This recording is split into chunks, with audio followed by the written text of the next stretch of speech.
นตกบึ้มจูบน้ำดำพี่น้องเอ้ยเทลงมาฝนเทลงมา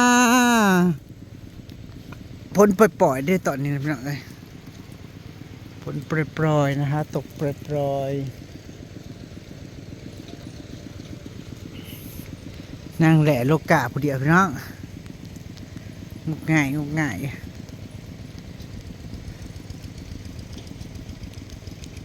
สบายดีเด้อจ้าเด้ออันนี้ลกแต่เศร้านะพอรออยู่นี่นะป๊าดกะเฉพาะรออยู่สิเบิดตาเลยพี่น้องเพิ่นว่ากะเพิ่นจะข้างปีนี้สู้อ้ายสู้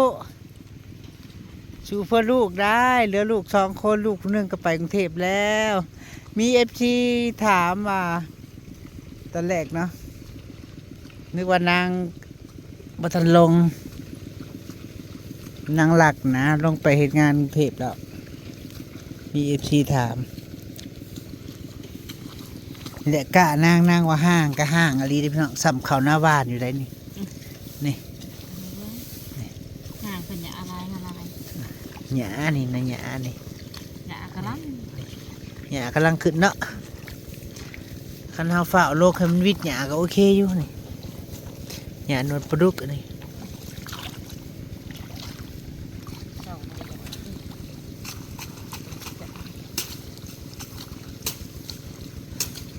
นี่แหละพี่น้อง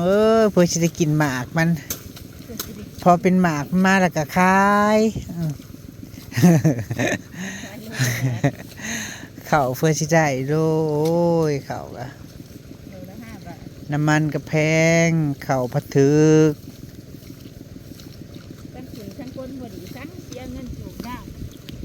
เนาะบ่แม่นว่าเสียแต่ค่าน้ำมันเสียเงินจูบน้ำกำลังจูบบึ้มอยู่น้องเอ้ยสงสัยพ่อสีดำหน้าแรงให้ลูกชายเพิ่นไทย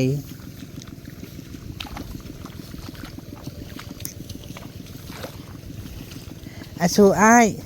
ความจนมันน่ากลัวได้อ้ายเอ้ยเป็นตาย่านความจนเป็นตาย่านเฮ็ดพอกุมปากกุมท้องเฮ็ดมาเท่าไรปีแล้วก็ยังบ่รวยอยู่เนาะแต่ก็ยังมีกินนะพี่น้องเอ้ยคันบ่เฮ็ดบ่ได้กินหญ้ากำลังขึ้นหญ้าพี่น้องมึงนี่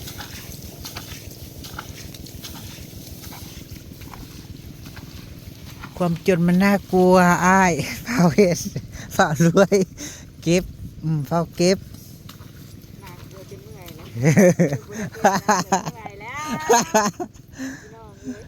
เขาบอกเขานั่งตุ้ยไปหาเห็ดปวกเห็ดได้เห็ดปวกมีดอกใหญ่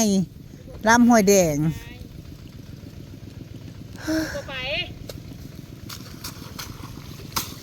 เห็ดตีเจ็บมืออยู่เด่นบ่ลงดำนานเขาเด่น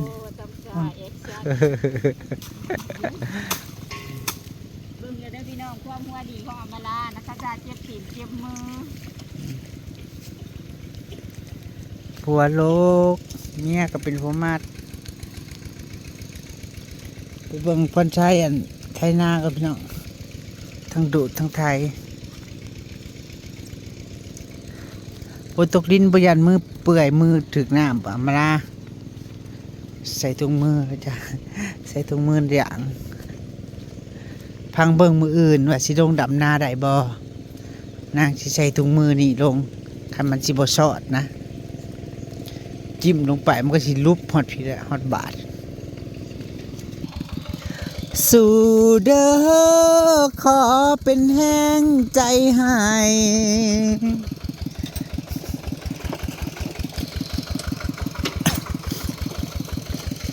สีดำจังให้ฮัมดำจะให้นี่พ่นเราพี่น้องจูบน้ำเอาบนแน่ฝนตกบนมือบนคืนบนมีน้ำอ่างสิวันได้จะจูบเอาจูบดำไปมือละให้มือละใด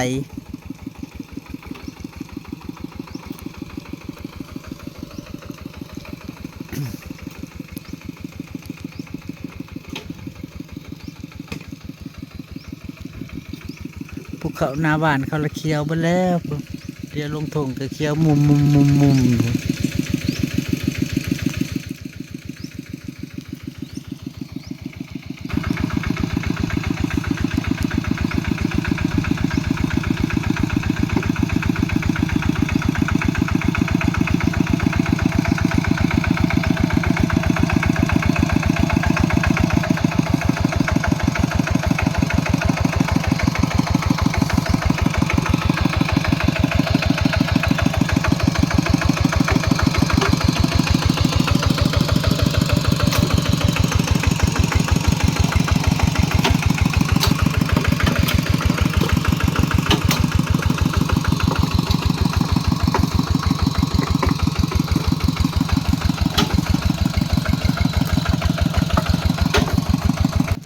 เด้เพิ่นที่เพิ่นดับมื้อเช้านี่พี่น้องที่ดับมื้อเช้านี่ให้เดี๋ยวต้องลองนะเป็ดลงลุยแล้ว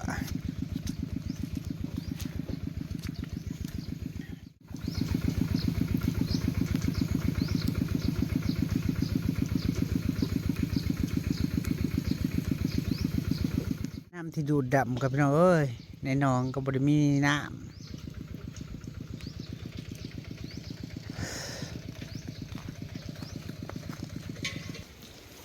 นางซื้อบันไดมาพี่น้องมาไว้ขึ้นลาดไป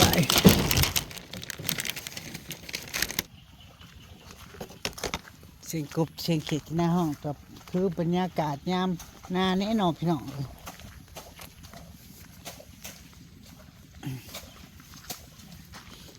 ยายมาโลกะให้พี่น้องพญาจ้อยโลกแล้วให้นึ่งผัดเมื่ออาดลาดเบิกเงิน100ผัดเมื่ออาดลาด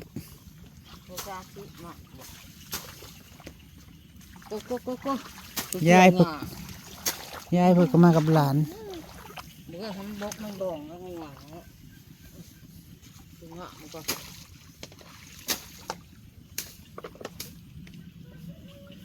น้ำสมัยโชเฟอร์กันก็โลกหายบ่ยายเป็นคนมัดหลานเป็นคนโลกใครยุ่มกับโลกง่ายอยู่ ง่ายอยู่ พูดแม่โพสีก็มาโลกาหายอยู่พูดพี่น้องโลกคงยายอ่ะโลกาเอาเพิ่นมาโลกาเอาเมื่อดำเพิ่นนะโลกาเพิ่นเลินพูดได้สิลงไปเบิ่งเพิ่น จะบ่ได้ดำบ่จะบ่ได้ลงบ่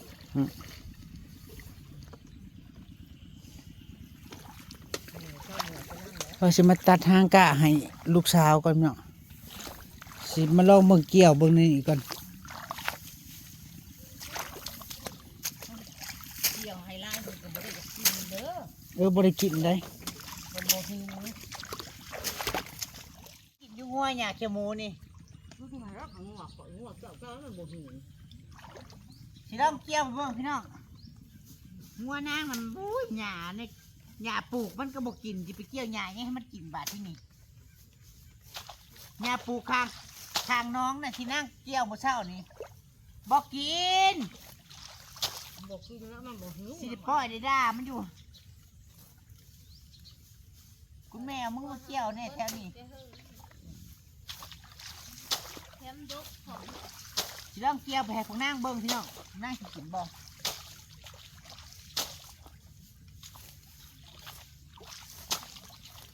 ผลกับเพื่องกับหางกะ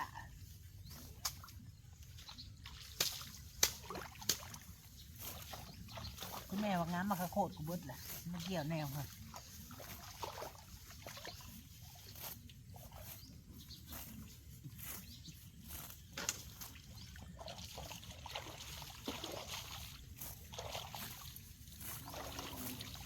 ฝนตกกระลิ้งแง่ๆผัดเช้าแล้ว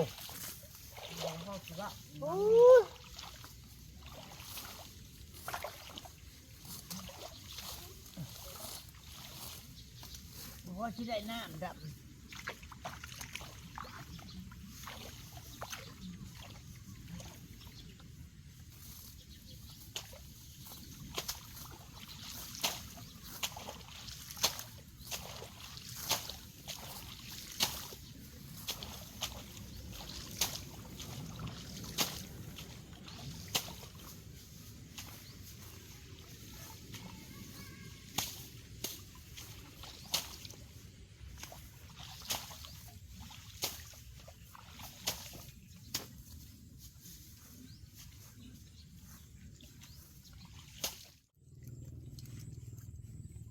อยากจะโม้สิกินโบ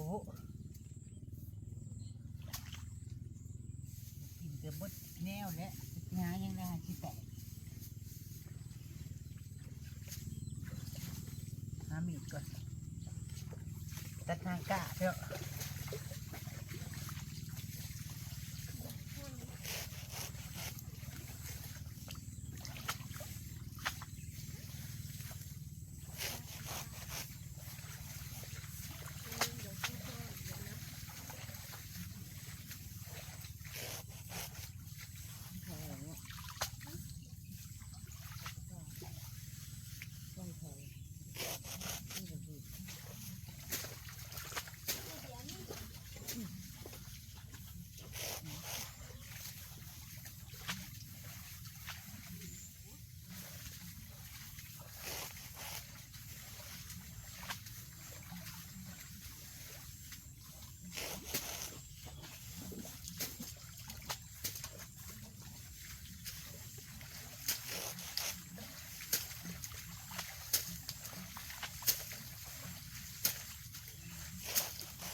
ไปให้ก็บ่กินนั่งเจียวหญ้านี่พี่น้องบ่หิวบ่สิกิน บ่กินอยากกินหยังเด้เมื่อยนำเด้ มันคือหิวเบิ่งเออบ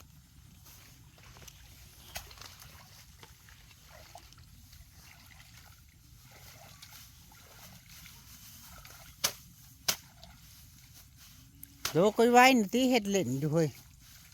มันสิเบิดให้บ่ใส่เบื่อมต่อเฮ็ดคือวัยรุ่นนี่ติ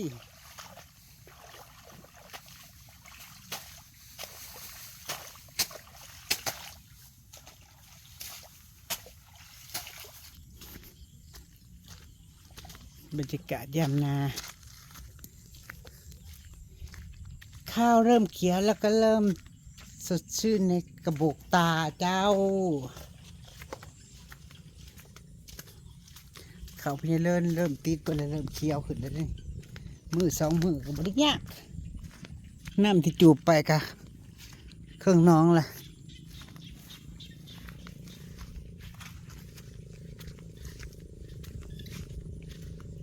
บรรยากาศฟังเสียงเขียดจีน่าห้องด้วยพี่น้อง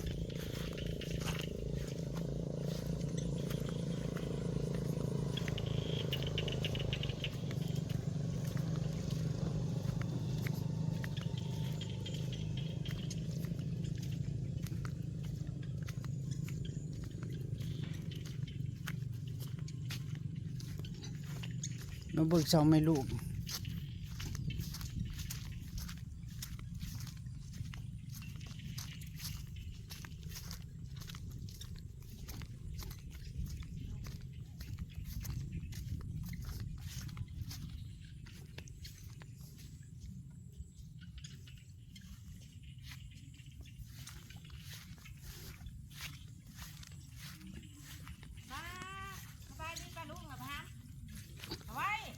คนตกบริดำหน้าบ่มาโลกกล้าไปดำหน้าตีนะดำจักมือแล้วดำจะไหนอ๋อดำแถวพายขึ้นมานะแล้วก็มันเฮาดำคงแต่มันอ่อนเด้จะเห็นหน้าหกในจะคล้องละไว้กาดเด้งกันกับตกรุ่นเดียวกันนี่หำมันบ่อยากออกแบบจูบน้ำใส่กระเทินไปได้ค่ะแล้วมันละแข้งไปเลยแล้วกระเด็นออกเมื่อจูบเมื่อดำอยู่บ้านนะคะนะแต่ตกกะใหม่อีกวันนี่โอ้ยหมูดำหน้าแล้วก็ตกกะอันนั้นกะอันรุ่นนี่นะช่องตามันหางจะมันบ่พอแล้วมันอันตกรุ่นนี่นะคะก็ได้คืบนึงแล้วย่ามันบอกพอหางกระตกกะกับมีพี่น้องเอ้ยมันโลกกะกับลูกชายจักมัดเหรอฮะใช่สบายดีปะลุงก่อนปะลุงวะสิขอเงินซื้อขนมแน่วะสิปะลุงขอเงินซื้อขนมแน่น้องนางพ่อสิได้อันโดดทิพคือFC มันหลายอยู่ช่องเจเสดกช่องนางสุยเด้อพี่น้องเขาได้แถวเฮียนเหรอจ๊ะเขาเฮียนในบ้านตัวนะครับอันน้าหอยปังเขาน้าหอยปังพี่น้องป.1น้าหอยปังอีซีก็โพดพัวด้วยค่ะฝ่ายจะตีกันแต่หมดไปเลยไปพัวในโรงพยาบาลบ่พัวนั่นเนี่ยห่อใช้ได้หลุดมาเก็บเอาเสื้อผ้านะเก็บเสื้อผ้าพอเดี๋ยวมื่อนุ่งในนี้จากกันแล้วบนนี้เมื่อนาบอกนะแล้วว่าเต้งเราไปก่อนกันไปก่อนมื่อนี้ใครทำให้กันน้องผู้ใหญ่ตัวเองว่ะตีกันดูเบิ่งคลิปนางสุยแล้วก็เห็นตะตีกันอยู่พิษกันบ่ตีกันแล้วเมื่อ2 วันก่อนนี่เมื่อคัดถิ่มทีน่ะอ๋อมื้อซื่นก่อนนี่เนาะมื้อวานก่อนพิษกันแล้วก็แยกย้ายกันบ่เดี๋ยวนะแล้วผัวแล้วเมื่อบ้านอันจำอิดนะผัวสิเมื่อบ้านแล้วไปได้โหลดนะใช้ได้แล้วมาเก็บเอาเสื้อผ้านะพอระหว่างไปแม่ว่าชาชูสิมาตีกันให้ยังว่าพอไร อืม หาผู้ใหญ่นะก็ว่าให้ออก อืม เต้นบักตื้อห้องมันก็ใช่เฮ้ย ตีกันน่ะก็บ่จักยา บ่อีชีน่ะฉุ สู้ มันบ่เจ็บบ่สิสีผู้หญิง เจ๊มันก็ฉุออก มันก็บ่ถึง มันว่าเขา บ่ถึงผัวมันก็บ่ตีแล้วมันแค่สุกออกอีสิมีแต่หม่นใช้เออ นะหาซองเห็นไงเอาคือเอาอ่ะเต็งกะ ผู้มีแม่ที่ก็นั่งอยู่หั่นบ่ ไปดึงมันก็สิเพิดเตี้ยวของมาฉุผัวมัน เออ ไปดึงมันก็เพิดสิ แล้วเขาแยกย้ายกันบ่ตอนน่ะ ง่ายไปกับผัวไปน้ำผัวนี่ ไปน้ำผัวแล้ว ไปแต่คืนมื้อหาย คืนมื้อหายก็เลยไปใช้โรงพยาบาลพุ บ่จักเด้เฮาก็บ่จักได้ลงเปล่าจุดจัก เอาลูกเต้าไปทางใดก็บ่ฮู้ซ้ำ ปลาโหลดนะใช้ไอ้พวกอันกระแจโหลดจักว่าซั่นนะที่นะให้แล้วบ่อยากให้ผัวขี่ อืม แต่มันไปได้โหลดมาใช้แล้วเลยเก็บเสื้อผ้าหานะ ไผมาเก็บเสื้อผ้าน่ะ บักกันมาเก็บเอาเฉพาะได้ลงไปนุ่งให้แล้ว เออ เร่งว่าหามันไปจะก่อนอย่ากวนมัน เออ บอกอีซีนั่น แล้ว บ้านนี้ จะให้มันเห็ดเรีย เอาไปเอามาผัดไปน้ำกัน เมื่อน่ะคืนเมื่อแต่ทีนั้นมันว่ามันปวดหัว ไผ บักกัน เออ มือถิ่มทีน่ะ อืม เร่งว่าอย่าไปกวนมันทีทำแล้ว อืม เข้า5 โมงแล้ว อืม อย่าไปกวนมันทีอย่ามันหมุนบ่ะจุนอย่างไงใช่หัวบ่ได้ อืม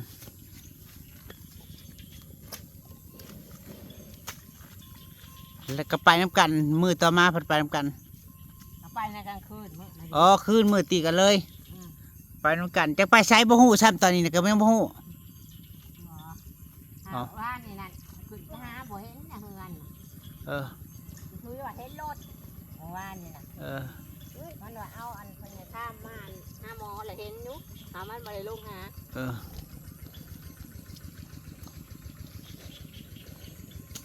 ไปที่ไปปลุ๊กกระท่อมเนาะไอ้ใช่สัน อยู่บ้านฮะเฮเลินน่ะ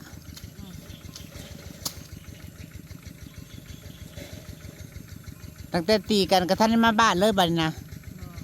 บ่เห็นเลยยังบ่ได้มาเลย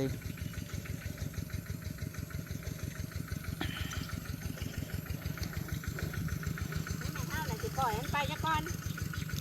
งูมา เนาะผัดง้างไปน้ำกันอยู่ เอาเลยแล้วเอาตัด คู่เว้นคู่กรรม พ่อแล้วว่าตัดพ่องูบ่ขาด อืม เตงมา ตีกันแล้วข้ามมาไปน้ำกันอีกออดหลอด คือว่าแล้วพัวมันก็ถิ่มไปบ่ได้ตอนเครียดก็ตีกันดีกันแล้วก็ไปน้ำกันออดหลอด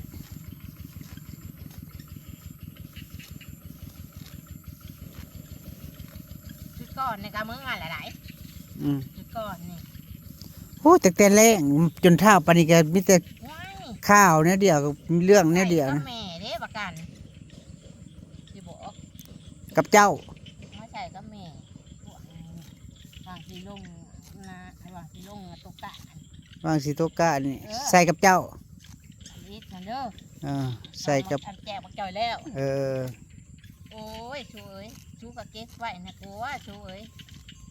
กระทูกอันเดือดหายหน้ามันเด้ อืม ไปไปมึงบักคือท่านว่ามันดอกบักคืออันคือแต่ โลโทอันเยือกน้ ชูแล้วบกเก็บบกกำบ่ชูอันมูนแม่กูเอามาโรถเทียบเขาว่ะโอ้ยมันก็จะเสียงดังท่านว่าโรถเทียบแล้วก็ว่าโรถเทียบแม่ว่ะ ำอืมอีซีบ่ บักกัน เออลูกเคยเว้าใส่เสียงดังใส่พี่น้อง อ่า มันกันบ่น่ามันก็บ่โอเคถ้าสิมาเว้าเสียงดังใส่แม่ย่าไม่เฒ่าก็ได้ เดี๋ยวว่าโรถเทียบ อืม โอ้อันทาง5 ใส่บาทนะบัดอันแลนออกมาเกลือมา อืม แล้วว่าชูเอาออกเด้อมีคันอันเดียว อืม เองว่ะที่ยังอยู่ได้ประกันเนี่ยมันไม่ได้ลงเลยเลย อืม เออเงินบักโคตรก็บ่ได้ใช้น้ำเพิ่นว่า อืมว่าถึงเรื่องเงินมากระโพดบัดนี้ เออ บัด มึงที่โหลดเป็นนะตัวเองว่ะทั่วมึงบ่ได้มาซื้อนำตัวเองว่ะ อืม เต้นว่ามุนโหลดมันมุนตะกี้ได้มันว่ะ อืมบาดเอาเว้าไปว่ามาไปอยากใส่เงินอันขายมะขามโพดน้ำแม่นี่ไม่เท่า ให้ใช่อยู่มันหาบ่ท่านใช่เขา เออ บัดให้ร้ายกับเบิดร้ายรายจ่ายเฮาบ่ร้ายหั่นนะ อืม ค่าพอกค่าปุ๋ยค่านั่นค่านี่เนาะยังอยู่น้ำแม่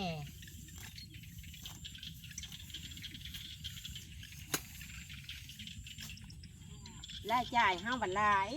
ก็ให้ใช้ดอกเล็กน้อย บัตรค่าไฟแต่ละเดือนนี่ใช่เจ้าว่าเป็นคนจ่าย ค่าไว้นะ อ่า หน่อยค่าไฟค่านั่นค่านี่แม่นเบิดทุกอย่าง เออ นับแต่เป็นงัวกินอันเพิ่นนะว่าหานาเพิ่นก็เขาจะไปจากลงนะ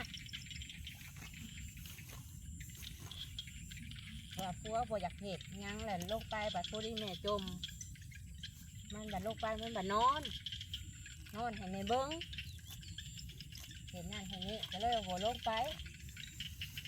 ลงไปตูบเจ้านะ อ่า ลงไปก็เอาส่วนมากก็มีแต่ลงไปนอนเล่น ลงไปนอนกินข้าวแล้วนอน อืม ก็จะลงไปหยังลงไปแต่พอดีเห็นลำคาญหั่นนะ อืม ลงไปบัดนอน รำคาญหูรำคาญตาแม่เท้าบาดที่นี่เออ ลงไปบัดลำคาญแล้วกลัวละค่ะเนี่ยละค่ะอยู่เถิง พาอยู่เทิงพาอยู่เทิงบ่ลงไปพุ่นบัดนี้แล้วก็พิดกันอยู่เฮือนเทิงพี่ ถ้าว่าให้อันเห็ดหน้าให้ อืม ทหาร อืม ดูเอ้ย สิแบ่งให้เฮ็ดต่างหากอืม เว้ยว่าตั้งแต่เดือนสี่ อืม ดูกูนี่นักใจไอ้สวยนักหยังกูก็อยากให้ทุกป้องทุกอันเห็ดแต่ทุก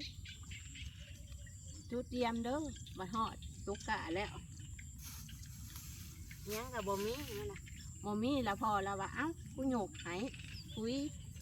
ใส่แจกเห็ดอันคุ้มมาโคตรขึ้นมาเด้อกำน้ำมัน อืม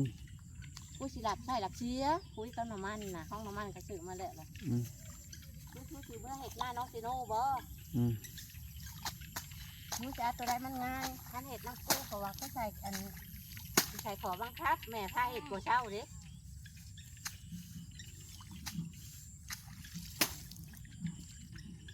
บ้านี่นะเฮ็ดแล้วก็เอาบ่เห็ดเลย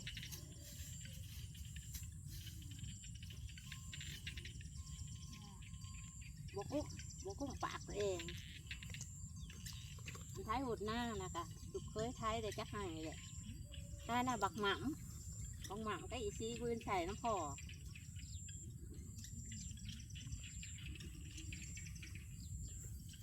มันก็นอนมันจะได้ เอาไปเอามาสรุปแล้วก็เฮ็ดงานนำกันคือเก่าอีกบัดนี้ มันไปบ่รอดเลยดิ ไปบ่รอดเลยทิ่มกันบ่ได้อีกคือเก่าบัด เมื่อน่ะบ่ได้ดำลูกกะอะไรวะการเลยออกไปแล้วท้ายจักช้ำให้เด้อลูกให้ก้นท้ายแม่กับโน่นกกบกเมื่อแต่บ่ายโมงได้เสียข่าว6 โมงเสียข่าว6 โมงเลยบ่ายแม่ออกไปเบิ่งกลางคืนออกไปย่างในนาอันนี้มันมาไทยนาน่ะตัวเองว่าในหน้าให้เดียวนี้มาแถวบ่ายโมงเอาว่ามันมานอนในเหงาบก อืม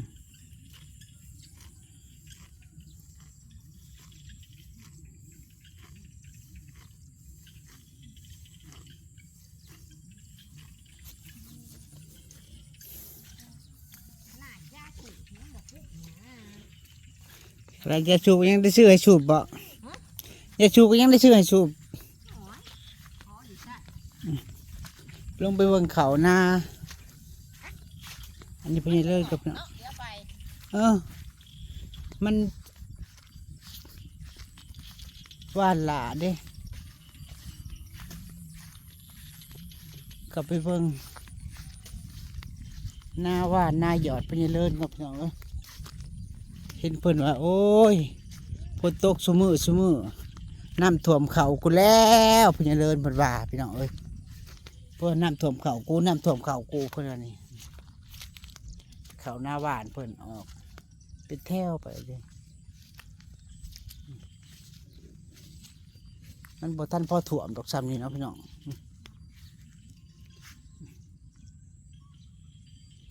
หน้าหวานเพิ่นปุ๊ฮอดกุมะขามหมดแล้วนะเริ่มเขียวขึ้นแล้วเด้ได้นิ้วหนึงแล้วเด้พี่น้องเอ้ยเขาหน้าหวานเพิ่นบาดของอันเบาแปบไปถ่วมคันเลยยอดหลาโพดเนาะพี่น้องเนาะ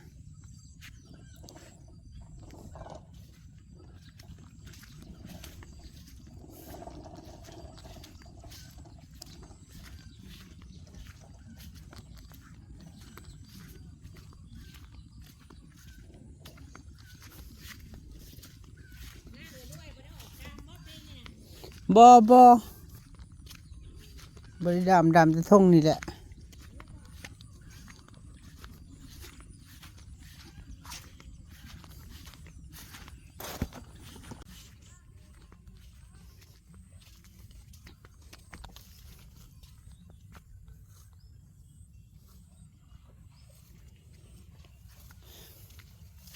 ยายเป็นทำมาเกี่ยวหญ้าแถวคันพี่น้องงัวนางบอกกินพี่น้องหญ้านี่นะเลือกกินมันบ่หิวเด้